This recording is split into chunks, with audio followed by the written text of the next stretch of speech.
It's great to see you all. Normally, as you know, Katie First would be our MC for our series on wildfire that CCI is hosting.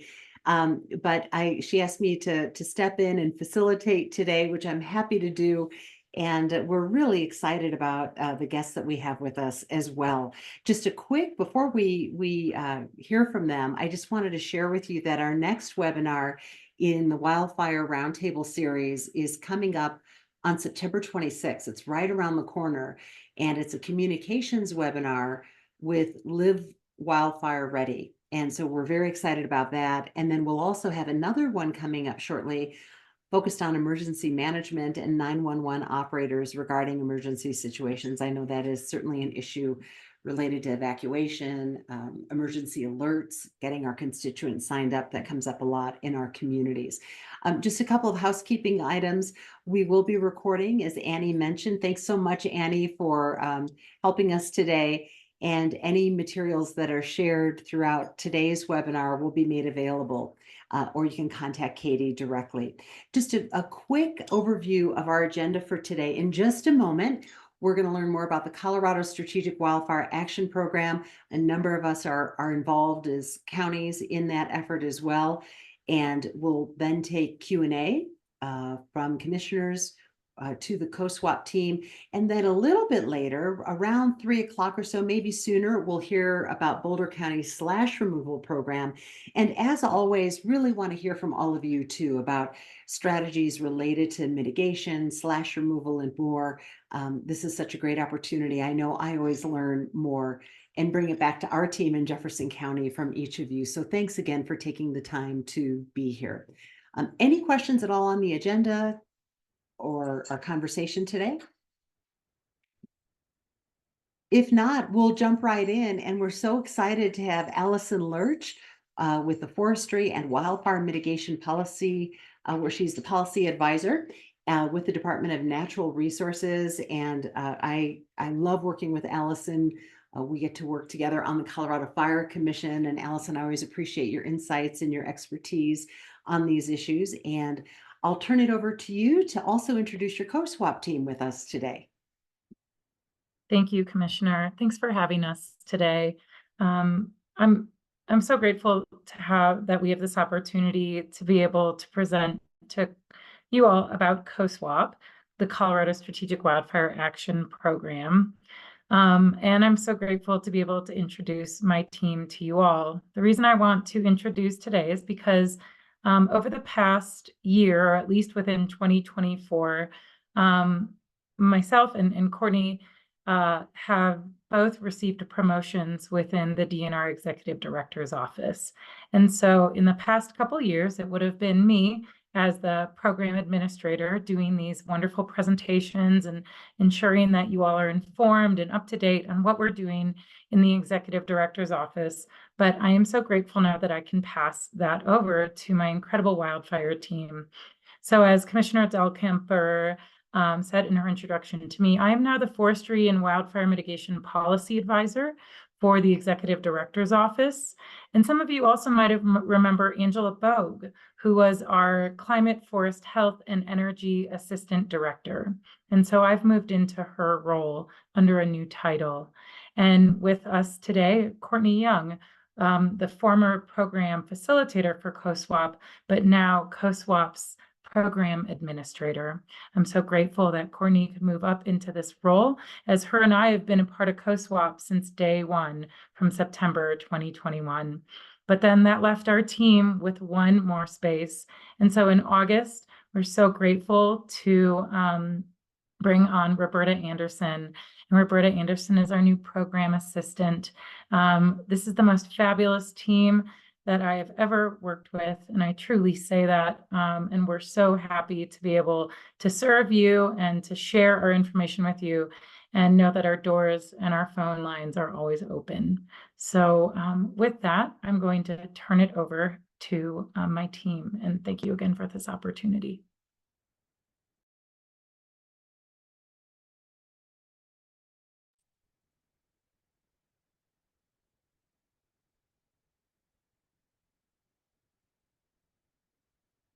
Okay, thanks, Allison. Can everyone see the screen? Okay, good. Thanks. So yeah, I'm just going to give a quick overview of COSWAP before we talk more about biomass removal specifically. So COSWAP was created in 2021 after the devastating 2020 fire season as a way to address the urgent need to reduce wildfire risk in Colorado.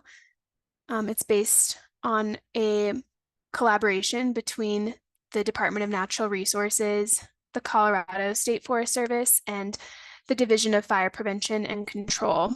And we like to engage with our partners because we are not the only wildfire mitigation program in Colorado. And so it's really nice to collaborate and leverage resources so that we can provide some unique and unique programming and fill in some gaps.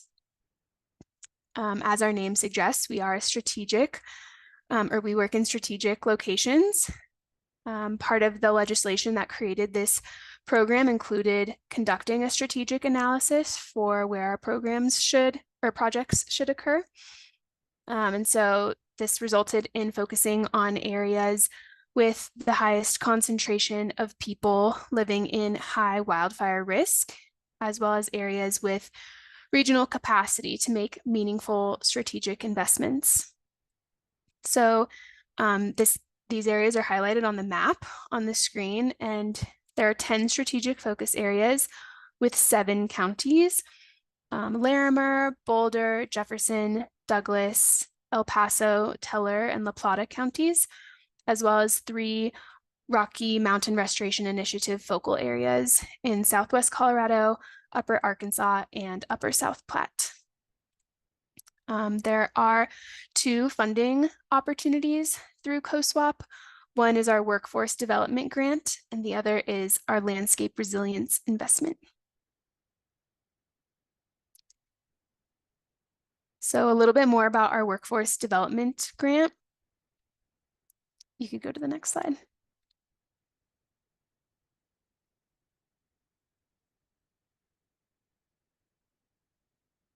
Okay, thanks. Our Workforce Development Grant focuses on developing the pipeline of individuals entering Colorado's forestry and wildfire mitigation workforce.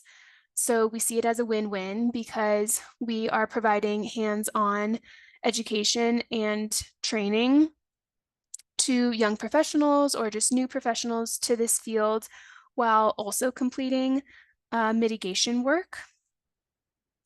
So applicants can apply for a grant to conduct a fuels reduction project in our strategic focus areas. And the work is completed by one of our partners, who is the Department of Corrections State Wildland Inmate Fire Team, or a conservation corps. Eligible applicants include federal, state, local, and tribal governments, nonprofits, and public utilities who have infrastructure or lands in high wildfire risk areas. We also offer training grants, and those can be offered statewide. So you don't have to be in one of our strategic focus areas in order to receive a training in wildfire mitigation, such as the red card training or chainsaw training, prescribed burn training, things related to that field. Since 2021, we've funded 73 projects totaling $10.3 million. And our Workforce Development Grant is currently open, accepting applications now through November 1st, with $4 million available in funding. You can find more information about the grant program on our website.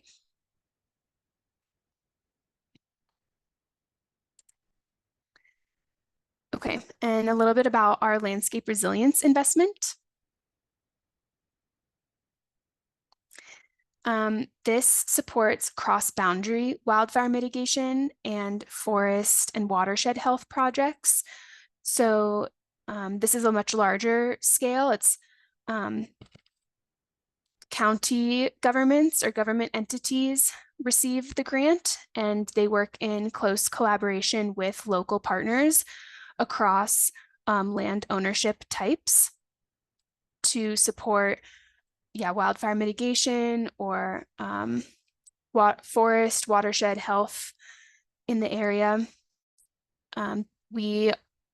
We fund $500,000 to $1 million for these projects, and they're multi-year for planning and implementation. So since 2022, we've funded 24 projects totaling $20.5 million. In 2023, we had federal ARPA funds and partnered with the Colorado Water Conservation Board for a special release to offer additional investments to support watershed health and protecting critical water infrastructure. And another cool part about this investment is that we work with the Colorado Forest Restoration Institute, who monitors the effectiveness of these projects by taking pre and post data. Yeah. I'll pass it on to you, Courtney. Thank you, Roberta. One thing that COSWAP really prides itself in is its commitment to project completion. And so when we're reviewing applications and looking at projects, we really want to know what people's plans are for addressing biomass, because we know that risk isn't really fully addressed until biomass is. And so we really try to support projects through project completion, which means funding biomass in whichever way the project managers really see fit. The challenges and solutions to biomass are really diverse across the state. And so we understand that, you know, the way projects are designed are really going to be different depending on the conditions. Some of the challenges we know exist, and I know that there's many more, are burn windows for piles. The cost to haul biomass off-site can be very prohibitive or limiting for projects. And then in many areas of the state, the vegetation that you're removing, especially for mitigation, might not be suitable for utilization or sale. So we know that some of these challenges exist. We are thinking if you guys have any other challenges, put them in the chat right now, and we'll try to address them throughout the presentation or at the end. You know, if there's anything we didn't touch on, we can see if, you know, between the three of us, we can have any sort of feedback on other challenges that you've been facing. So you're welcome to put them in the chat now. We also understand that the solutions are variable, forest type, where you are in the state, the infrastructure, whether that's, are there roads to your project site, how steep your terrain is, those will all impact your biomass management plans. We also understand that the goals of the project itself will impact your biomass management plan. From what we understand, if you have a project that's very close to something of a high value, piece of infrastructure or homes, you're going to want to remove more biomass. But if you're doing a fuel break on a ridgetop miles away from a community, that might be a time where it's more appropriate to leave some biomass on the ground. So there's so many factors that go into the challenges and that go into the solutions. So in general, we know that, you know, you're going to need to work with someone in your area who has local expertise, a forester who can help put those pieces together of what the challenges are and what your opportunities are and what your options are. Also knowing that money is a huge factor into what's possible to do with biomass. So we're going to walk through a few different biomass management activities that COSWAP has funded, and these are not all of them. There's just a few that we've seen be successful, and so hopefully they can give you some ideas and we can talk more about them also. And we also have some resources at the end where if you want to know more information or hear about other types of biomass management activities.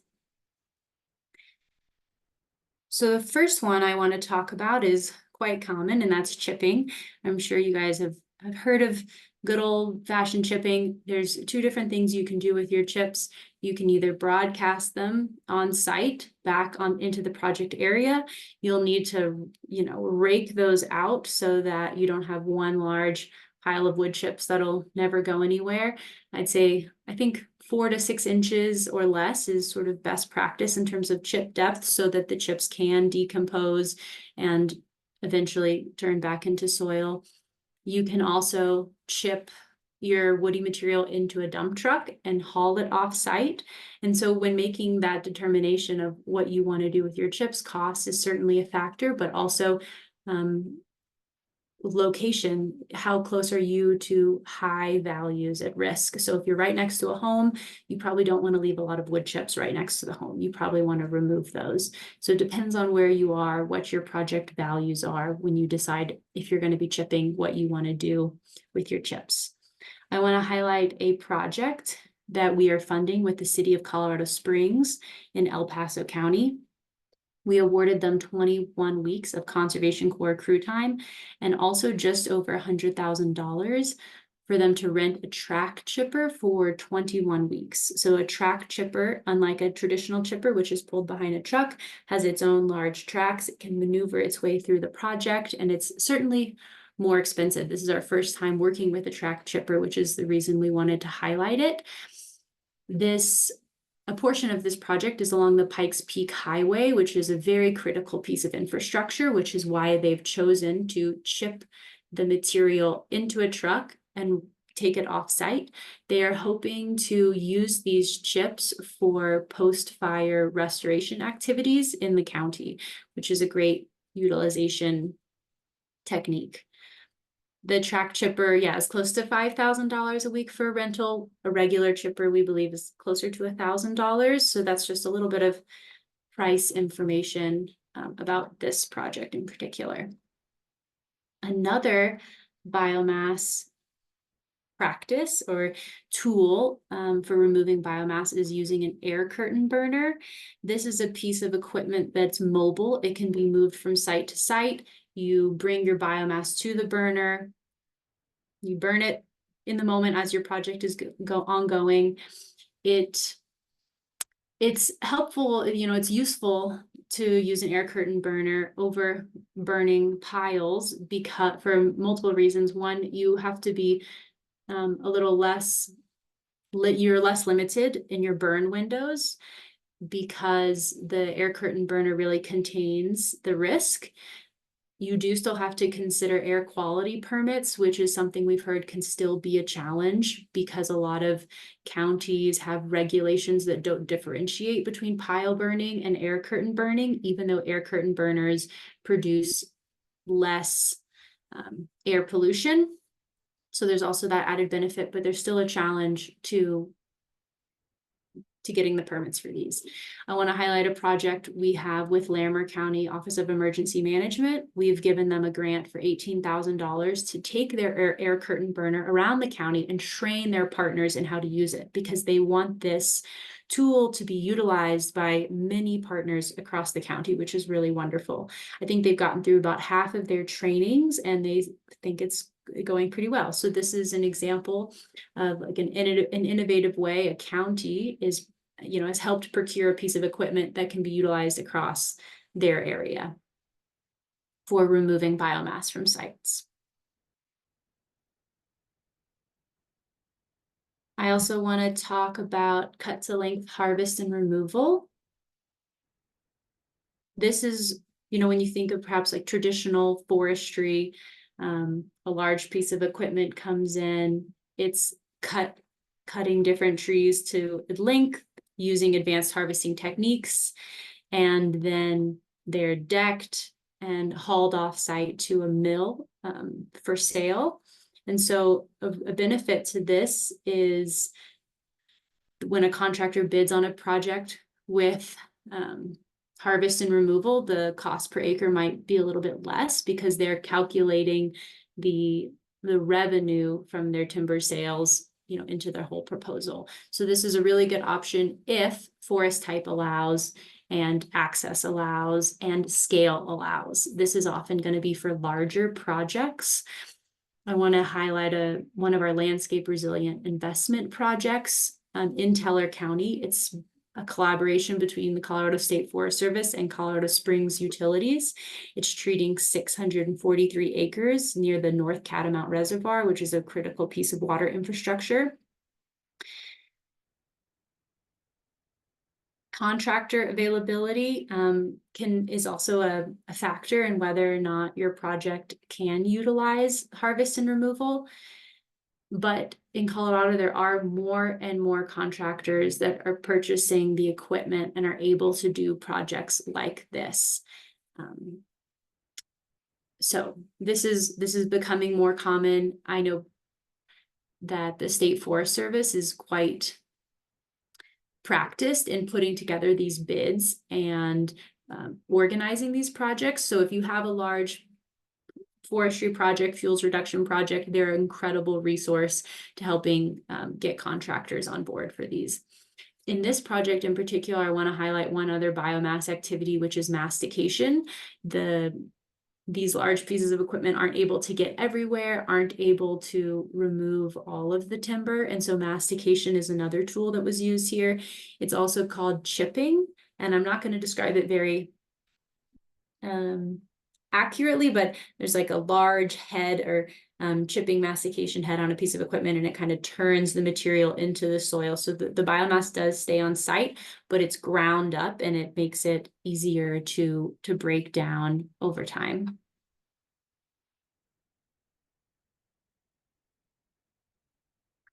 I'm also going to say a little something about pile burning, which is another common biomass removal technique in parts of the state where the burn windows allow.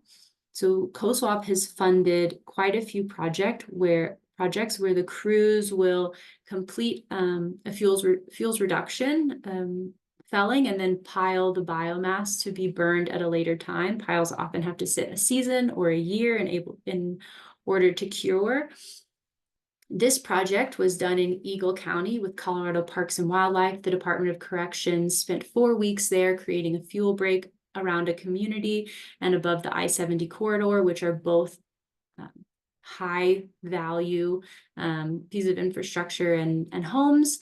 And then the Division of Fire Prevention and Control burned those piles last year. So that's another example of collaboration in what COSWAP does, where there'll be multiple entities working to complete a fuels reduction project. In order to burn piles or to do broadcast burning, you have to be Red Card certified, and you have to take a training called 130-190 Basic Wildland Firefighting.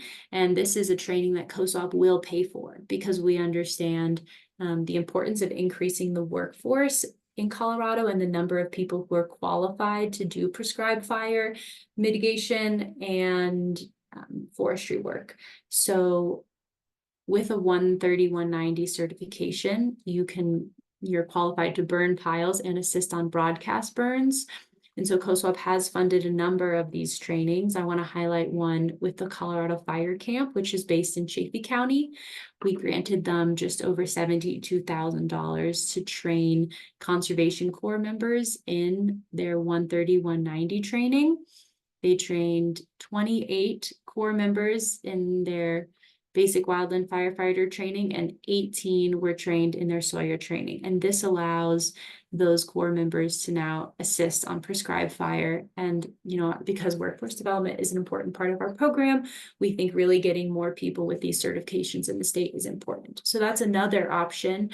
If you're finding that there's ample burn windows in your county, but maybe not a lot of people to conduct prescribed fire, COSWAP could be a good option for training more people to receive these certifications.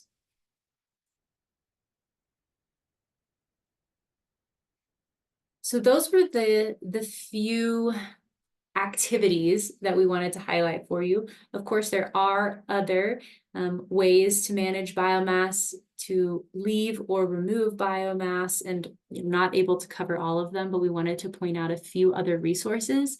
The State Forest Service really is an incredible institution for creating and compiling forest health and wildfire mitigation resources. Here on this slide, I put a few, and they are hyperlinked. So when you get a copy of this, you'll be able to dive deeper. Mulching, which I went over a little bit, aka mastication. We have a guide here, best practices for mulching and mastication. And then there's also a couple other guides here for managing fire hazard and recovering forests. So this will be a resource for you all. And then the last thing I wanted to say really about biomass is ideally, as we remove this valuable resource from the landscape, it can be utilized. And that's not always the case, but I just wanted to spend some time naming a few ways you could utilize biomass. So the first is energy, and we know a lot of people in Colorado do heat their homes with wood, and many of the COSWAP projects produce firewood. So this is a really common way to utilize biomass that's coming off projects, especially if it's not quite appropriate for being taken to a mill and being sold for like a large timber operation. There are biomass generators also in the state for burning biomass at like an industrial or commercial scale. Biochar can be used as a soil amendment by itself, or it can be blended with other soil amendments to address environmental, agricultural, or forestry challenges. It also sequesters carbon, and it can be burned as a fuel similar to charcoal.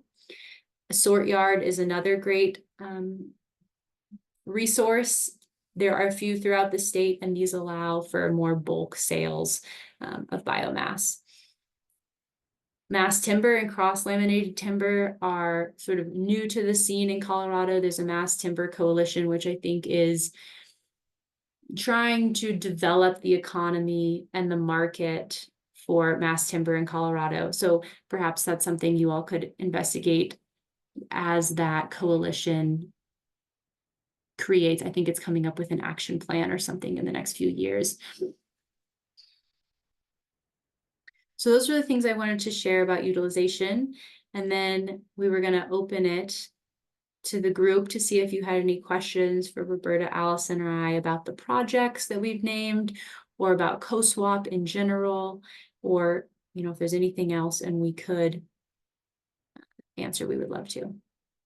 Great. Well, thank you all for the in-depth presentation. Always helpful to hear what's happening in the state and then sort of compare notes about where we are in our counties. I'll turn it over to you, commissioners, for any questions you might have. Yeah, Commissioner Dahlkemper, this is Marcia Porter Norton, La Plata County Commissioner, and I just want to thank the state for identifying La Plata County as a COSWAP community. We have done a lot of interesting things and appreciate the funding. One of the things we're focusing on that I certainly would be interested in any kind of dialogue is treating a watershed called the Florida River watershed. It's the city's water source. And we're finding, I was just at a meeting yesterday that the city of Durango's water source, we're having really good luck with homeowner associations coming on board, not so much with private landowners. And it could be the 5 feet, it could be, the home ignition zone. I just wonder how other COSWAP communities have handled that, and is there any model we could be looking at differently to get more of an uptake from for cost share grants with private landowners?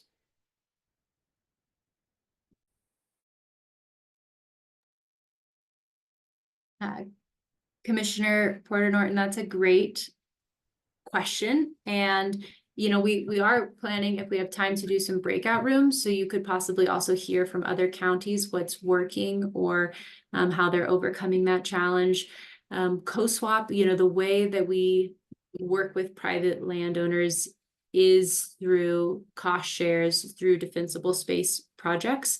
I am not completely sure, which communication techniques or which amounts of cost share has been most effective. But, as our landscape resilience investment projects move forward, we will have more data on where these programs are most successful, and we could possibly get some anecdotal information on what landowners find most enticing. Yeah, I don't know. Allison, do you have any more information? I know you've worked with private landowners quite a bit. Yeah, thanks for your question, Commissioner, and thank you so much for all the great work that is going on in La Plata County. We have some investment with the Elk Creek Fire Protection District in one of our other landscape resilience investment grants. It's Ben Yellen, he's the wildfire captain there. And, he used to work for Boulder Wildfire Partners, and he brought some of his knowledge from there over to his department now and created a program called Wildfire Prepared, which is, focusing in on those home assessments, right? Like home assessments first and sort of neighborhood by neighborhood approach and then there's also sort of a buy-in and incentive to participate in their wildfire prepared program.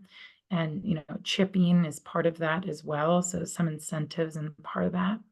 But I just want to kind of go back after making that as one of my examples, because one of the things that you all have been doing in La Plata County, the Wildfire Adapted Partnership, right? A really incredible, nationally recognized nonprofit. As I used to work in Southwest Oregon, and we actually flew to Durango, my chief and I, to learn about what you were doing down there, maybe 2018.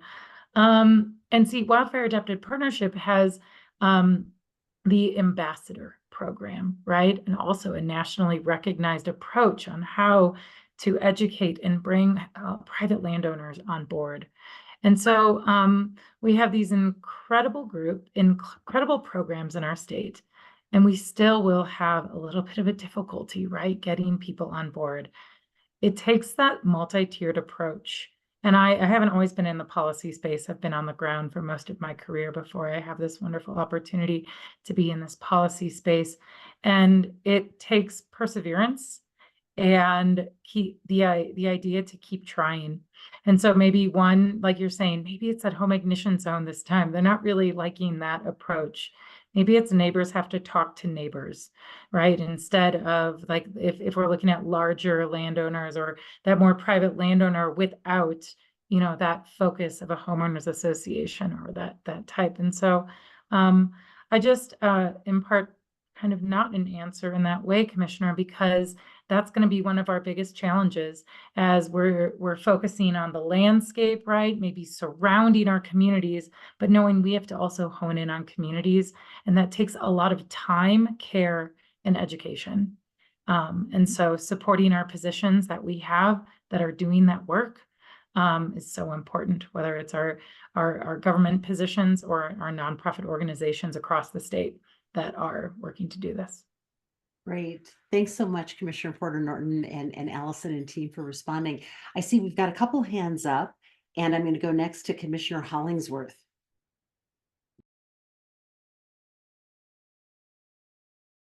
Oh, you're on mute. Sorry, I thought I pushed it. Yeah, so I was interested in that too. We have landowners that, want to do the right thing, but they're always looking for any kind of incentives. So we are talking about in our county, working with our fire protection. I've had residents say, well, Boulder County gives a $500. And then I explain that their community passed a tax. And so then they're quiet because it's unlikely our community will pass a tax. So the commissioners are looking at funding small grants like that, reimbursements. But if you know of any others that are at a larger scale, it doesn't sound like that's COSWAP funding that's available for that purpose. So that's one thing I want to ask. And as Commissioner Porter Norton said, she was glad that they were in the COSWAP region. Gilpin seems to always get scooped out. Like we're just right there over the border of Jeffco and Boulder County. And, you know, I heard you say that density was a criteria. But in our county, over half our land is public land. So that means all the people are squeezed into the rest.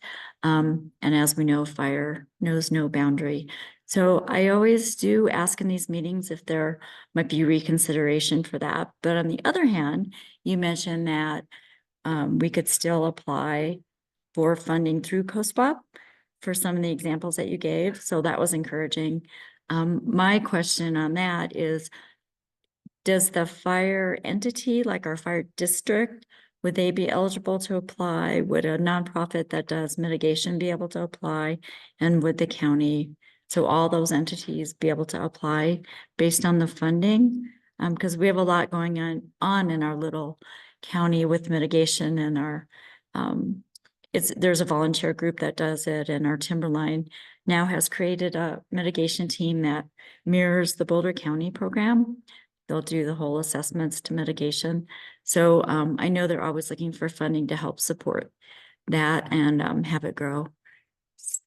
So if you could just answer about, and then who's best to get a hold of for those funding possibilities. Thank you. Thank you, Commissioner Hollingsworth. And I will try to address, I feel like I heard a few different questions in there. So if I don't get to all of them, remind me.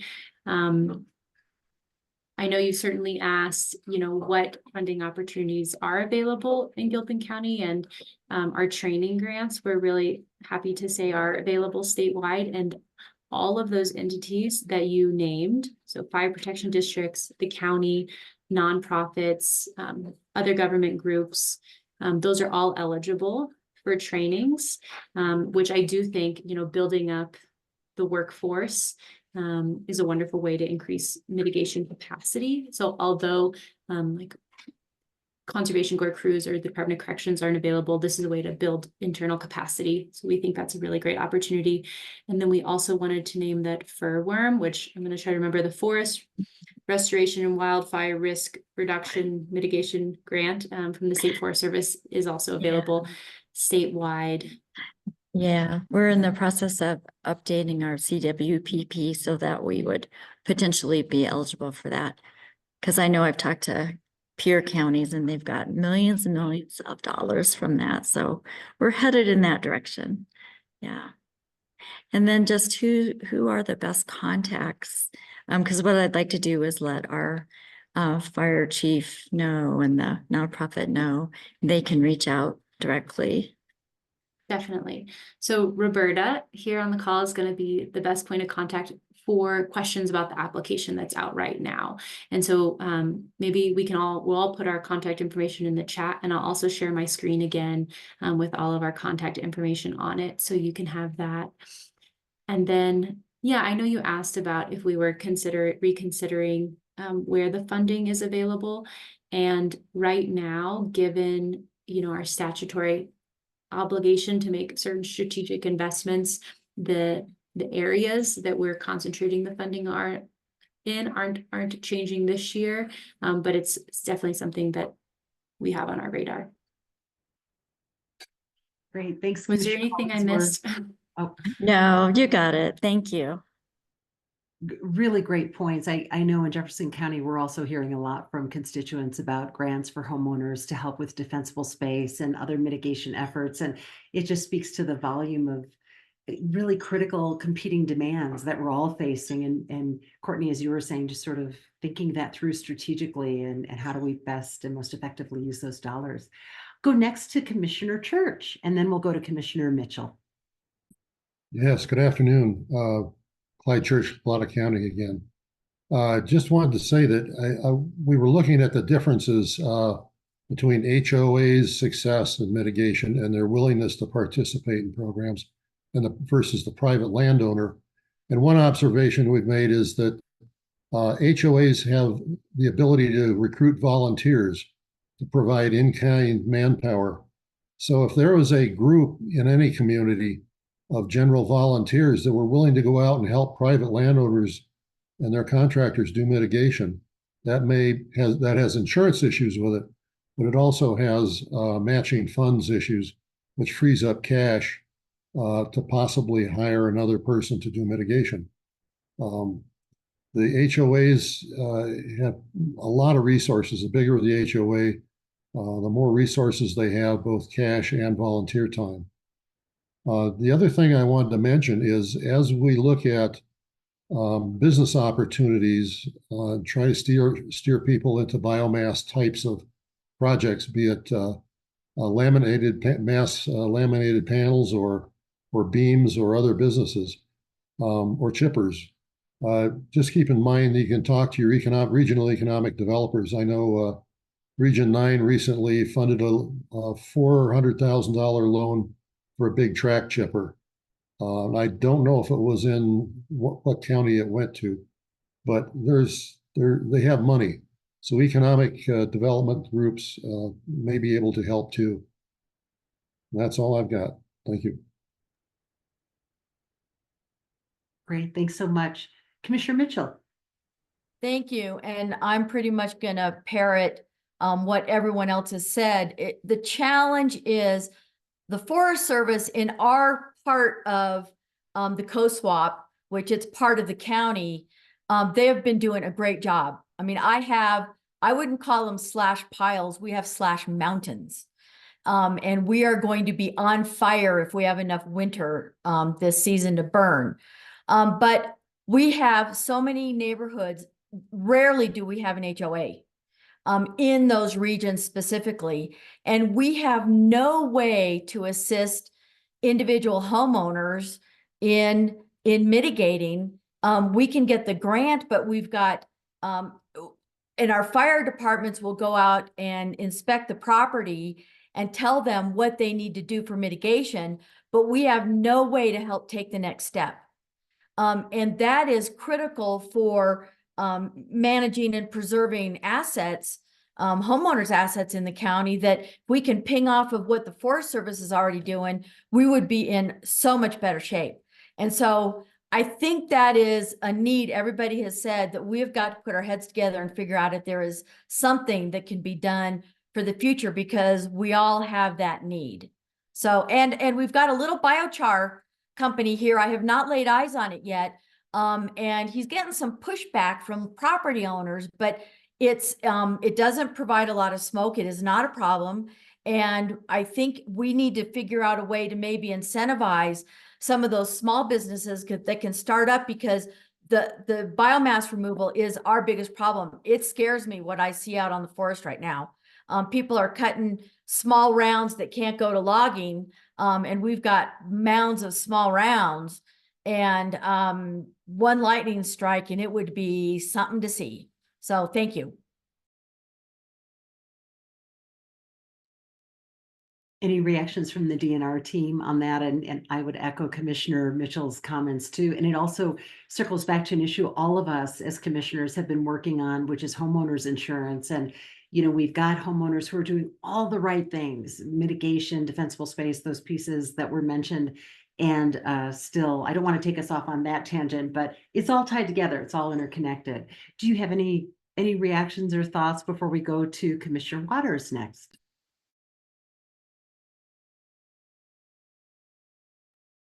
I guess I'll just say thank you for sharing that, Commissioner Mitchell. And it's certainly the story, like the challenge that we're hearing across the state. And when there's such large quantities, like a county full of forests, yeah, the challenge is that large. So I hear you and I feel you. And I think it's like piecing together all the little things that you can.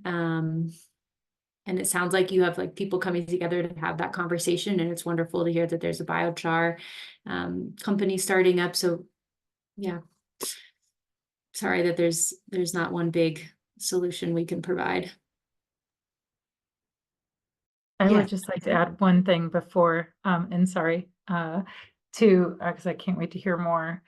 But I really think about our Colorado State Forest Service partners. As you know, the Colorado State Forest Service is the state's #1 resource for engaging with private landowners. So if and I'm sure you have, and I'm sure many have, but start there. If it's like who can come out here, or maybe we have larger landowners with forested tracts, or just to have that first conversation and education about whether it's home hardening or from the house into the forest is what they like to say too, is I would hope that there would be a Colorado State Forest Service forester or technician that could help assist in some of these counties as well, if you don't have a nonprofit or a dedicated forester or position. I would hope there would be someone out there that could help. Great, thanks, Allison. Commissioner Waters, do you still have a question? Great. Please Yeah, go ahead. yeah. Well, and this might not be a question that is at all be able to answered in this particular room, because it's more of a federal question. But Summit County is blessed to, we do have a dedicated funding source for our wildfire mitigation efforts. We've got a lot going on here in Summit, but the biggest thing that we're kind of starting to run up against now is because we have so many wilderness areas, and those areas that are very hard to mitigate in, you can't, no mechanized use and things like that. The specialized crews that we have to bring in from Oregon typically are far more expensive. And so it kind of goes towards that workforce development, where we have, all of these areas that kind of interface with some of our community assets and our communities in general, our homes. And the expense that it's costing us to mitigate those really delicate areas is really where we're finding our dollars would be stretched a little bit further if we could use, and I'm not necessarily sure, I don't know if that's a conversation that the state is having with our federal partners or anything like that, but I'd be curious to know more.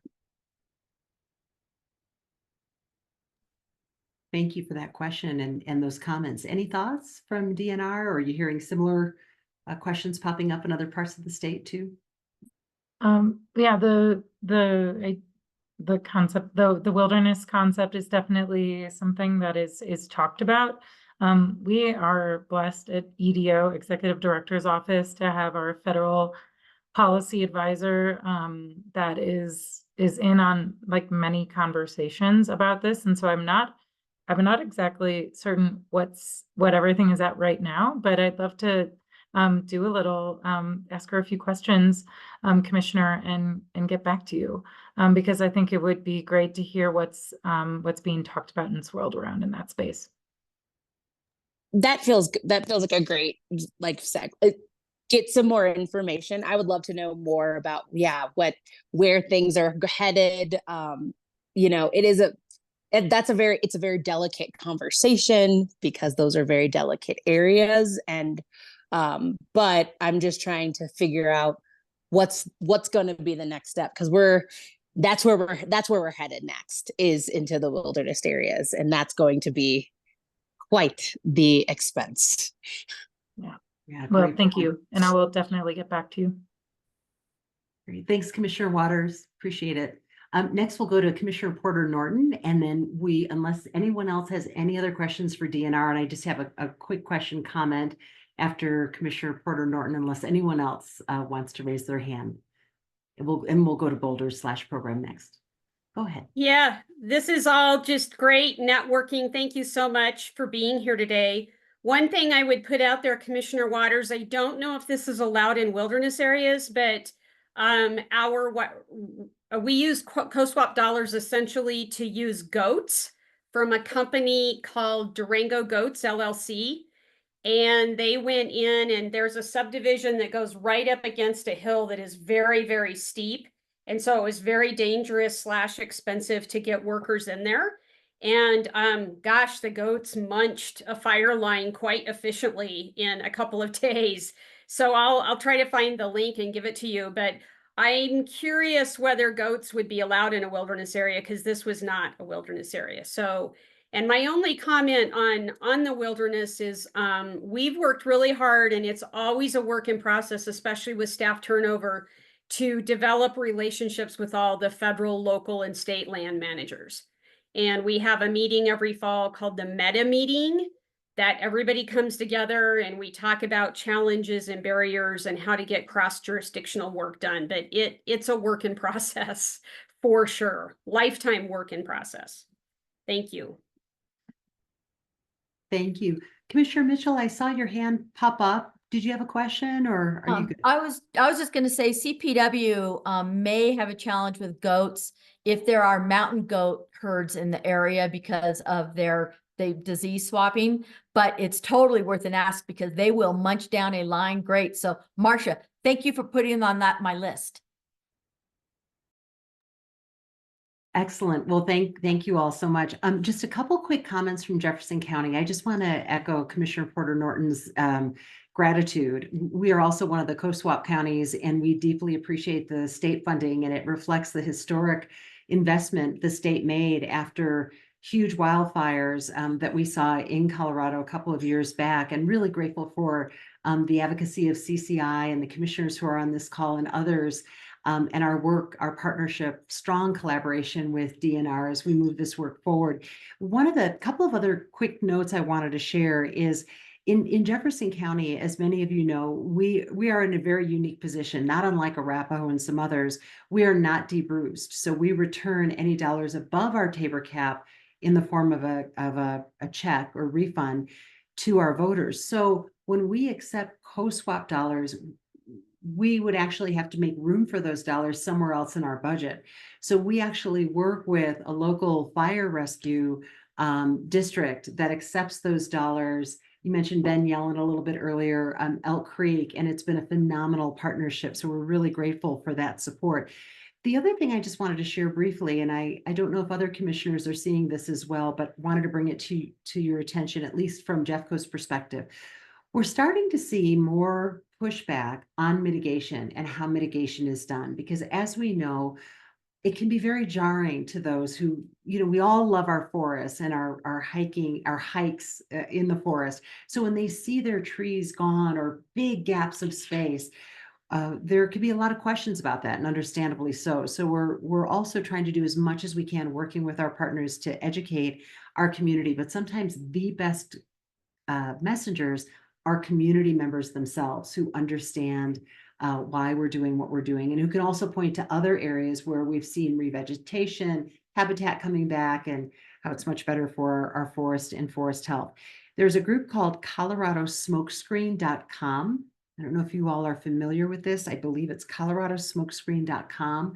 And the gentleman who heads this group also has another group called something like Eco Integrity. And he has received a grant to communicate and push back on mitigation. He has a different perspective and thinks we should be looking only at fire ignition resistant materials for homes and open space, defensible space around homes and more. But we know it's multiple strategies, because the issue is so huge, and as is the threat. So I just wanted to share that information with you too. Just in closing, huge thanks to the DNR team for carving out the time to be with us this afternoon. We really appreciate you very much, and we're grateful for our collaboration with you. Thank you. We will move next. We're very excited to hear about Boulder County's slash removal program, and we've got with us, and Zach, I'm going to ask you to pronounce your last name for us. Sure, it's Burgess. Burgess, okay. Zach Burgess is the chipping coordinator with Boulder County, involving the Wildfire Partners, Boulder County Community Planning and Permitting organizations as well, or departments. And Zach, why don't you take it away? We'll turn it over to you. Thanks for being here today. Sure. Thank you everyone for having me today. I learned a lot in this last hour, so that was fantastic. I think the scale of things that I'm going to share comes from a sort of an opposite side of the coin of a lot of one-on-one work with private homeowners here in Boulder County. I do have a very short PowerPoint. Let's see if I can get this to work. I can send a request. I'm not sure who has the powers, but if someone can grant me the powers to.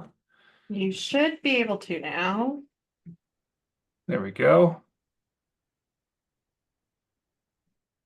Okay, let's see. Does everyone see the presentation screen? Not quite yet. It looks like it's telling us it's there it is. It just popped up. All right. Does that look like a normal screen or just like the back end of PowerPoint? Nope, it looks like a normal screen, Okay, and I see Amy's got her thumb up too. Great. Fantastic. I usually use Teams, so I never knew. I never know with Zoom. But yeah, again, hello everyone. My name is Zach Burgess. I am the chipping program coordinator for Boulder County's Wildfire Partners through the Community Permitting and Planning Office.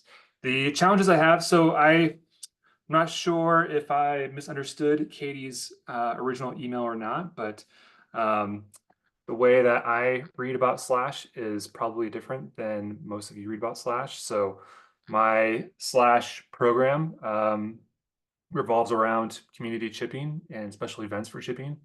I certainly have my own challenges with the program, but as far as parks and open space projects or state forest type lands projects, I'm not actually involved with those. So I'm happy to share my experience with this role, but I might not have all the questions or all the answers for everyone at the end of this. I'll do my best. So I joined Boulder County. I'll do a little, I think I only have like 7 slides. I joined Boulder County last or July of 2023. Before that, I was a hazard mitigation program coordinator for the town of Lyons, which I was the squeaky wheel to bring in goats to Lyons. So I'm all for goats. I love goats. They do great work. I'm come from California, and I've seen very large scale goat projects out there. When I got to town of Lyons, it was not a popular thing, but it worked out really well, and got to do some good mitigation efforts there. So yeah, I've been with the county for a little over a year. I'm also a firefighter with the 4 Mile Fire District for wildland and for structure firefighting. I love this picture, and I appreciate, let me put this up, of me and my bunker gear, because those who know 4 Mile Fire District, we do not have structure fires. So that bunker gear is probably clean forever and probably will not get dirty. But I like putting it up. So just about Wildfire Partners, I heard it asked it through a couple different questions and mentioned, and happy to answer what questions I can respond to about that. Let's see, this is all cut up for me, but so Wildfire Partners is the mitigation department of Boulder County. We work mostly one-on-one with homeowners to provide those home assessments, those home assessment programs. We also have our new rebate programs you might have heard about, with the $500 rebates for different mitigation activities.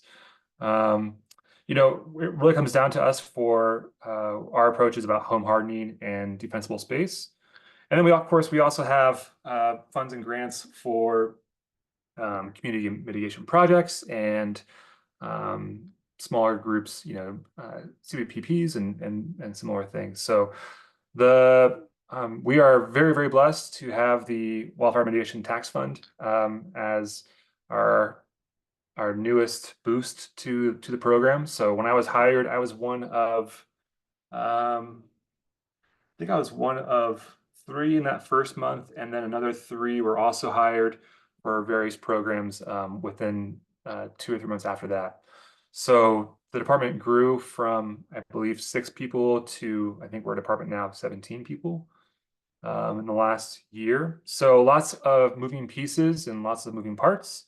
But like I said, I was brought on to basically redesign the chipping program. And it's been working out pretty well. So prior to last year, so 2022, 2021, and before that, the Boulder County employed their own county chipping crew. There were a lot of challenges with that, as I'm sure some of you guys know, with crew turnover, maintenance of machines, and similar. And when I came on board, they said, "Hey, Zach, we want you to redesign the program on a contractor-based model." And that's what I did. I started off with 6 contractors in the I only had 4 months to really have a chipping program last year. So when I got hired, it was late June, and then only had about 4 months where we could actually chip. And so I had 6 contractors for that year, and then this year I added another 3, so I have 9 contractors to do chipping operations. The first component of that was the community chipping program, which, as you'll see in a second, is designed for I forget which commissioner. I apologize for not knowing who mentioned it, but we talked about having neighbors talk to neighbors, and I will say that this so far has been an amazing component of that for getting our neighbors to talk to each other. So the community chipping program requires that to apply for essentially chipping while under the mitigation tax fund. The community chipping program requires 5 homes to at least apply together under one host. So one person of that 5 homes. And after they get approved with some other basic requirements, then they can go ahead and schedule with the contractor directly for a chipping event. And then Wildfire Partners pays the contractor directly afterwards. So I've had some events where 5 is the minimum amount of homes to rally together. I've had events this year. I think the average event this year has been 13 homes per event, and I've had as many as 64 homes in one event a couple months ago. And while that is a great success to the program, and it's great, it was very stressful, and it was making me rethink the model a little bit, where I think I might cap off the events to 40 homes maybe to get 2 separate sort of chipping events. But so the community chipping program was the first component that I redesigned last year. And then throughout the winter, I worked on this special event chipping component or program and launched that, and it's been also very successful. So I have a separate application directly for fire protection districts in Boulder County, where they themselves can apply for a chipping event, most often as a / drop-off event. So I've had, I think I've had 6 so far this year of a fire protection district hosting the event site, sometimes at a fire station, sometimes at a other kind of larger parcel. And I've had events range from 20 vehicles dropping off / for a centralized / drop off. And I've also had an event. I actually have one scheduled, I think, this Saturday for Coal Creek Canyon, and I have 88 registrants for that so far. So you can pre-register, or you can show up on site and provide your information, your address. And so I'm really excited about the special event format taking off. And of course, through both of these, applicants and participants can participate either way as many times as they want per year. So right now we have no cap on fire districts for only hosting one event. They can host 4 events if they want to. Lions Fire is actually, they're hosting their 4th event next month. We hosted one with them last May that had about 80 vehicles drop off / so real excited about that. So those are the 2 main things that I do. We also have a youth corps program that launched this year, where we have a program coordinator work with the Mile High Youth Corps and our Teens Inc. groups to get them job training, paid job training, while they're doing home mitigation projects.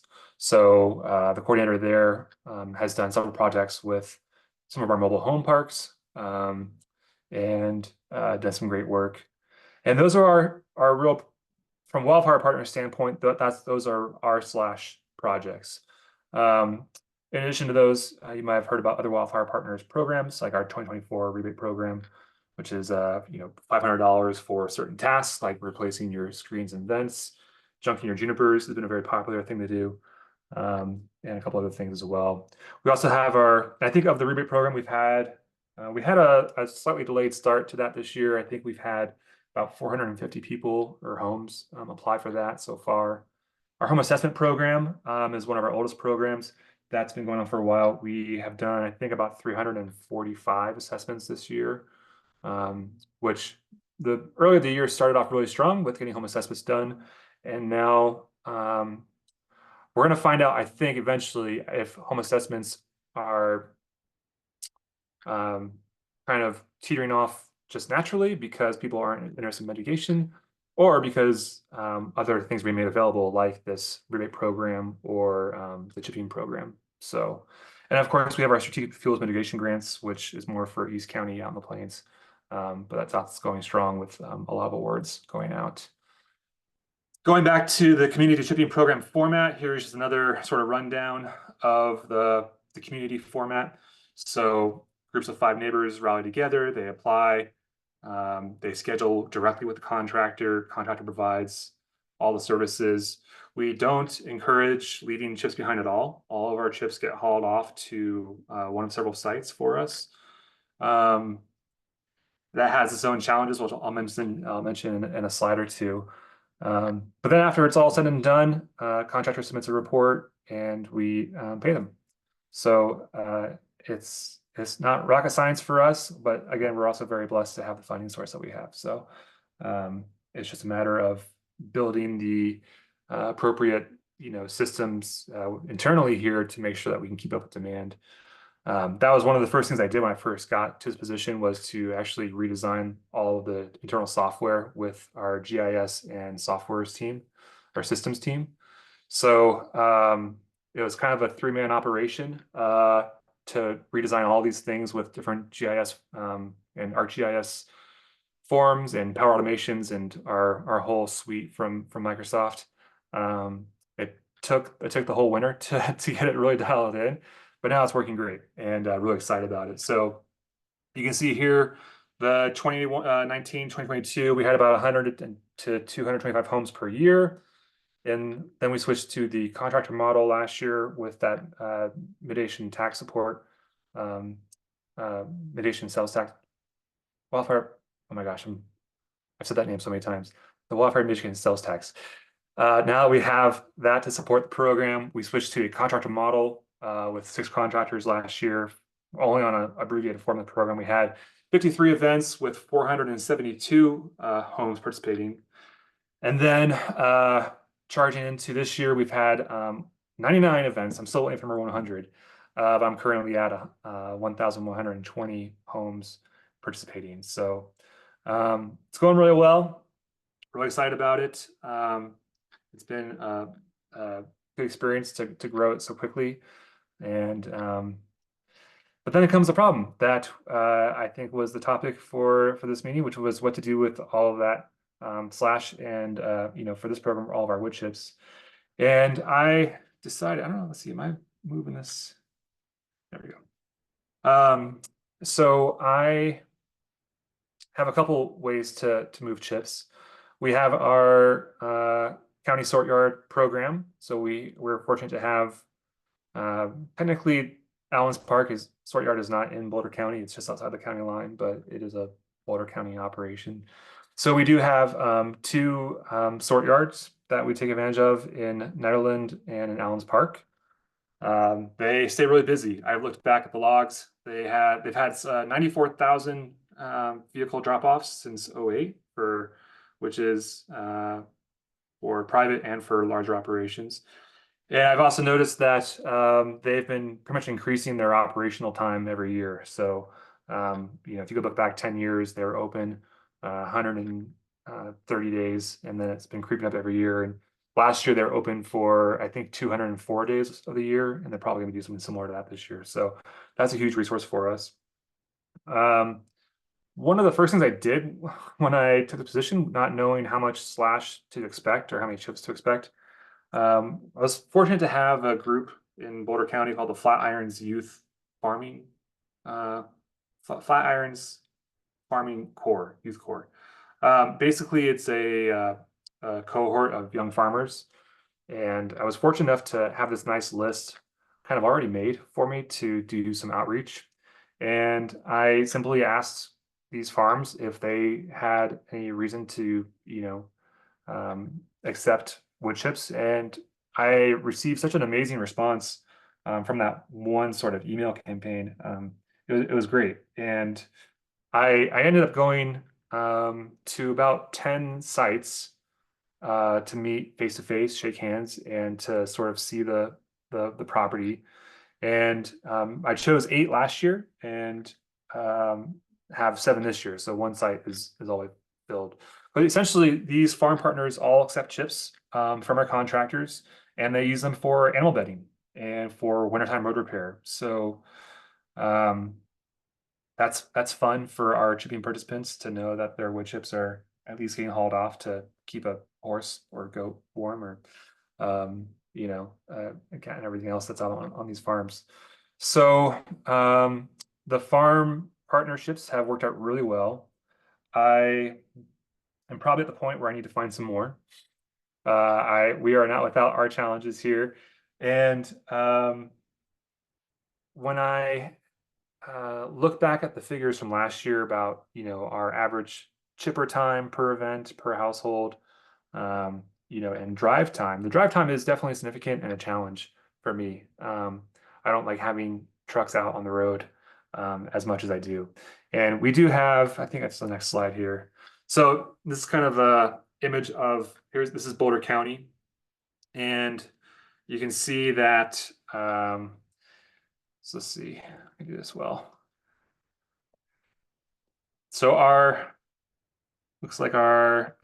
so Boulder City is right here, and then Ned is somewhere out here. And our all of our farm sites and our sort yards are all pretty much in the northern half of Boulder County. So when I have chipping sites and operations in the southern part of the county, I have definitely a significant drive time challenge.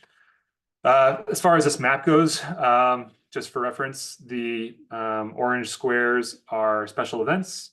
So those are those fire protection district events that are hosting slash drop-offs. The red dots are events completed this year, and the green dots are events that are scheduled this year. So this represents over 1,100 people so far. But looking ahead for how to fix some of these things for next year, I first started talking to Boulder Mushroom last year, and for those who don't know, Boulder Mushroom is a local company to us that has been researching and trying to determine how to essentially use fungi and mushrooms to aid in the inoculation of wood chips to break down these chips faster. So they're not sitting on site, for 3 to 10 years before they break down. They're actually sitting on site for a year and a half and breaking down much more quickly. Boulder Mushroom just received a second Climate Innovation Fund award from Boulder County for, I think, $125,000. They received their first award for something similar, I believe, in 2022, and they're still going. They've proven the model on a 1-acre scale, but they're using this next round to do a 50-acre scale event where they can basically spray this inoculant onto an area, and then do fire science on that area to determine, what the real effects can be expected out of it with long-term, visions in mind. So that's a really exciting thing. Wildfire Partners didn't have a mechanism in place, unfortunately, to do a direct partnership, but we've toured the Boulder Mushroom facility. It's been amazing. And we're really excited about that for future years. I think that's it's part of the future for all of us as far as trying to determine what to do with some of our biomass. The second thing, just to throw in there, is a company called EnviroWorks, which is based out of Jefferson County. Their main EnviroWorks, before starting EnviroWorks, they were part of Root Tree Services, and Root Tree Services is one of my current contractors for the chipping program. So I've worked with Root for over a year now, and they've been fantastic. And they're looking to do sort of private sort yard type operations for producing mulch, and I don't have any skin in the game for that, but I am excited to hopefully get a South County type sort yard, whichever way I can, or something similar. Because when I look at the drive time, like I said earlier, for these events in South County, the drive time is significant, and I would rather have a closer spot to take material to than to drive super far and also contribute obviously to other carbon emissions and traffic and rocks on the road and all those things. So so yeah, that kind of goes into my challenges of transportation. Pile burning is not really discussed as far as wildfire partners goes, or at least in my direct department. I know it's discussed. We definitely have a perception problem with the community accepting pile burning options as an option. Boulder Rural Fire Rescue has been asking me for support on pile burning, and I don't really have the exact mechanism to give them the support that they need, but I know that's one of their big pushes for this year. But as you know, that's a perception issue. There's also issues with conditions and weather. The other thing that Boulder County is working on is getting a composting facility up and running. So I think 3 days ago, there was an announcement of accepting a vendor to move forward with this project team to establish a composting facility. So right now, I think they're focusing on these 4 things here of a outreach plan and market user assessments, facility financial and operation assessment, and site exploration. I believe there's supposed to be a new continuation of this plan finished by second quarter of next year. So lots of things happening, lots of things that we're all kind of just sitting waiting to develop for next year. But like I said earlier, we're all staying really busy with our current. Let's see, why do I stop sharing? We're all staying very busy with our various departments, and yeah, I'm happy to answer whatever questions I can. So thanks for letting me talk. Great, Zach. That was great. Mushrooms, goats, wood chips. We got a little bit of everything this afternoon. It's incredible to hear the great work you're doing in Boulder. I'm going to turn it over to Commissioner Church, who's got his hand up. Yes. So how do you handle stumps, or do you handle stumps at all? So we do not handle stumps directly. When I believe, so it depends on the particular program you're asking for. So we have not encountered any real issues with stump handling. So I don't know if that comes from the homeowner figuring out a solution prior to a chipping operation. I've also encouraged homeowners to talk directly to the contractors and to figure out the best way to get the best service. So I know, for instance, a homeowner reached out to me who has a cabin up here in the hills and 95 years old and say, hey, I really can't do anything. This tree's been really making me nervous for the last year. And so I mean, our contractors are also, most of our contractors are also part of our forestry contracting arrangements. So I'd say, hey, I have no problem if you want to take a chainsaw while you're there and then throw it in the chipper. And they probably take it down as much as they can, but I don't have any kind of formal opinion or any formal issue with stumps. Thank you. Mm-hmm. Great. Thanks so much, Commissioner Church. Any questions? Any other questions or comments? Anything you'd like to share in terms of what your county is doing related to chipping and biomass removal? Zach, I have a real quick question for you, and I apologize in advance if you mentioned this during the presentation. Can you tell, it's a free chipping program in Boulder, I believe you mentioned, and can you tell us how much you budget annually for the program? Sure. We're still trying to figure out exact numbers for that. Like I said earlier, we were blessed with the mitigation sales tax to cover it. So, right. When I first came into the position, I said, what's the budget? And I said, you don't have to worry about that. Like, well, that's quite the difference from, my Town Alliance operations and having to be very particular there. So, yeah, I think right now it's budgeted at 500 grand for the year. We're not going to spend that much on it, but like I said, we're very blessed to have that flexibility. And then did you also say you're looking at putting in place a year-round slash yard, or you already have one in place?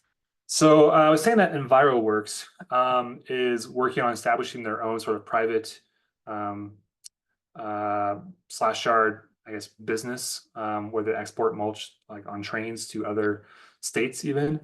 And I am supporting of that, just of relationships and trying to get people to talk to each other. And I don't have any formal position on that to say that we're going to open up more sort yards. I would love to have a South County sort yard or a location in South County where I could reduce my drive time. Because I think for my South County operations, usually when I have an 11, my average is 11 hours per event for 5 homes. I think about 4 of that is drive time and 7 is just chipper time. So that's a significant amount of trucks on the road, or time of a truck on a road. And yeah, I'm doing everything I can to reduce that. So yeah, we're grappling with similar issues here in Jefferson County. We also have a slash program.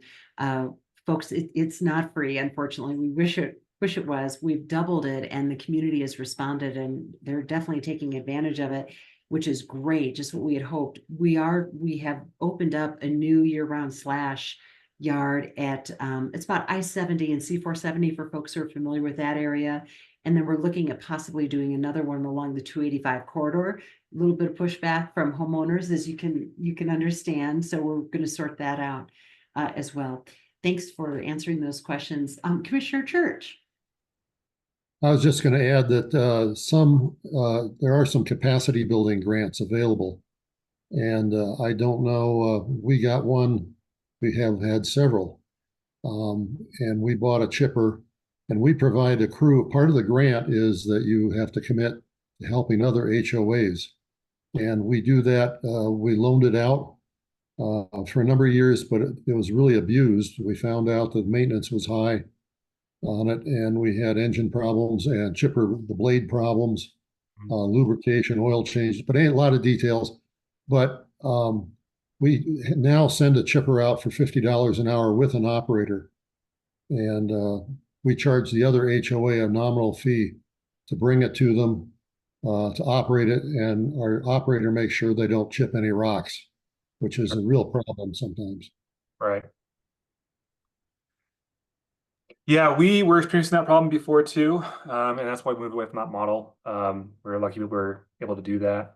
I think our county-owned chipper is now being used mostly by our Parks and Open Space or for like emergency roadside type situations. So it doesn't get as much use as it used to. But I wasn't here when we operated it, but I've heard stories, and I don't envy any of them. Great, thank you. I see Commissioner Hollingsworth next. Yeah, so you were just asking what our counties are up to. So I really appreciate your presentation, Zach, because I think that our Timberline fire, which straddles into Boulder County, I don't know if they're modeling after you, but it's pretty similar. They're doing the home assessments. They have their mitigation crew, which they're growing. And then the county funded a truck and chipper for them, and they were able to find used ones.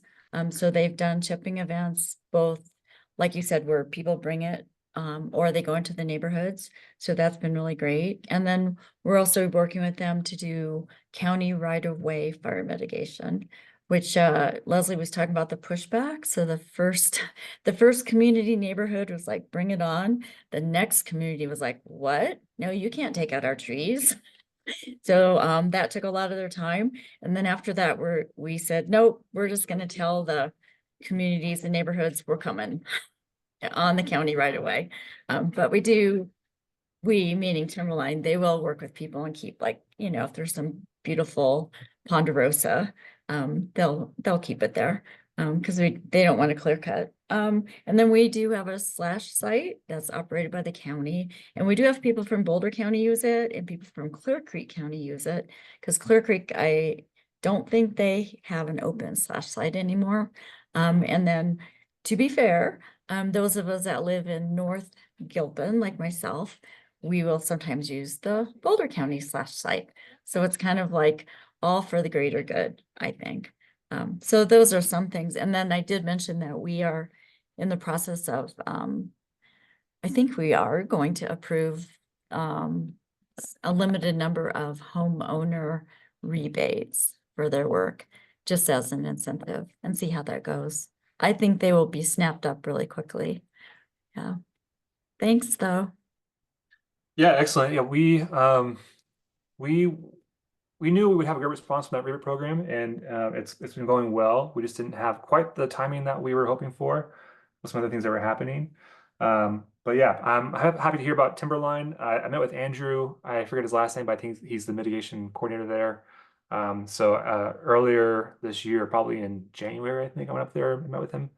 And I think I was coming off of a snowboarding trip in Eldora. So yeah, I went up there and just said hi to him and told him about the program. He was really excited to get things moving. So that's good to hear. What was the other thing that I was going to say? Oh yeah, and just fire not knowing any borders, so I'm this event that I'm hosting in Coal Creek Fire Protection District on Saturday. I'm sure we'll have plenty of non-county guests show up as well, and we'll see how it goes. But it's if we can, we're gonna do our best to support it. So Great. I know we're just about out of time, so I'm going to go to Commissioner Mitchell with our last question. I'll be really quick. We do have chippers that our fire districts share and do chipping locations in areas. We have ranchers who actually get burn permits to burn in ditches, all their slash. And we do have neighborhoods that have a burn pit that are allowed. Air quality is not a real problem up here in Park County. We got lots of trees to help filter through any of that carbon, but it's what the Forest Service produces is what our biggest concern is. But anyway, thank you, Zach. Awesome information. Appreciate you. Commissioner Mitchell bringing us home on the close here. That's perfect. Zach, we really want to thank you so much for spending time with us and also sharing more about what Boulder is doing. It's incredible work, and much gratitude to you for the work that you're doing and the results you're getting as well. And big thanks to the commissioners who joined us throughout this call and who are still hanging in here for the final few seconds. And also big shout out to Annie for helping us with today's call as well. So we'll see you all soon. We've got the 2 webinars coming up, and thanks again for joining us. Talk to you Thank you, everybody. Thank you, Zach. Thank you, Leslie. Thank you. Good stuff. Bye. Bye-bye.